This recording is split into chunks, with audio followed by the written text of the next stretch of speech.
Now, look, I was shocked when I read this morning, Matt. More than $1.5 million of our money was spent sending at least 75 public servants to a UN climate change summit in Azerbaijan last year. It was an average cost of 20 grand a head. It's also been revealed that at the last three conferences of the party's summits, the Australian pavilion on the conference floor cost about $1 million each. You'd think it's a joke, Matt, but no, it's not. That's how much we're spending of taxpayers' money to go look at climate change when we can't even keep the lights on in our own backyard. How the hell can you spend 20 grand a head? Well, the conference only goes for a few days. Well, most of the delegates are surely only there for a few days. How do you spend $20,000 per person? I mean, I'd go on a pretty good European holiday. $20,000, I think we all would. But I'm not asking for that. I don't think the taxpayers should be funding that. And I don't think they should be funding this rubbish, because the other question to ask here is, what have they got? What have they delivered for this enormous spending? The whole time we've been going to these climate conferences, guess what? Carbon emissions continue to go up. In fact, since the Glasgow climate conference, where the world apparently signed up for net zero emissions, coal mining in China, India, Indonesia and Mongolia has increased by 1.2 billion tonnes a year. That's the increase. Wow. We only produce in Australia every year 450 million tonnes.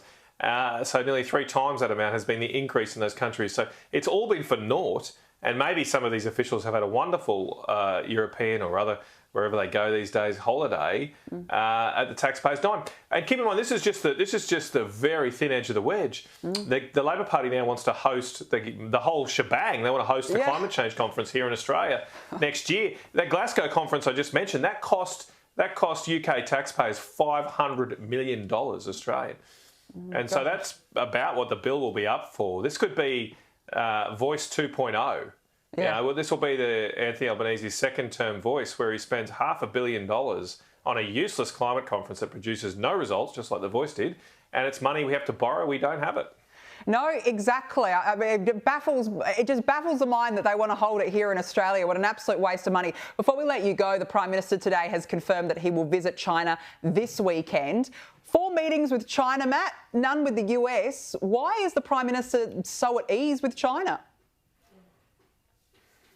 Well, I think people will probably draw their own conclusions there. I think the problem is that the Prime Minister, as he said once, is he's in politics to fight Tories. He's not, he didn't, when he was asked why are you in politics, he didn't say it's to defend our country, to pursue the best interests of Australia. It was to defeat Tories. So clearly the Albanese government has been in a period of mourning since Donald Trump won the election in the United States, because they don't like right-wing and conservative people winning elections. Now, Xi Jinping's not right-wing or conservative, he's communist, so they feel close to him.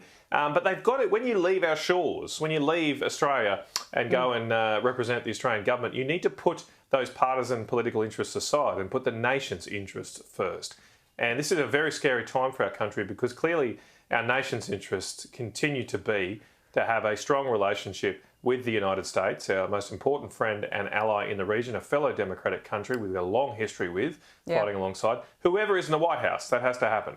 Absolutely. And clearly an aggressive totalitarian regime who has recently conducted live fire exercises underneath a civilian flight path near Australia without warning, is not this kind of friend or ally like the United States is. So the PM has got some explaining to do to the Australian people, and I don't think he's being upfront with Australians about why he hasn't gone to Washington, D.C. to visit Donald Trump. No, and you just gave one example there, but this is why we need the US more than ever. Matt Canavan, good to catch up. Thanks so much for joining me on the show this evening.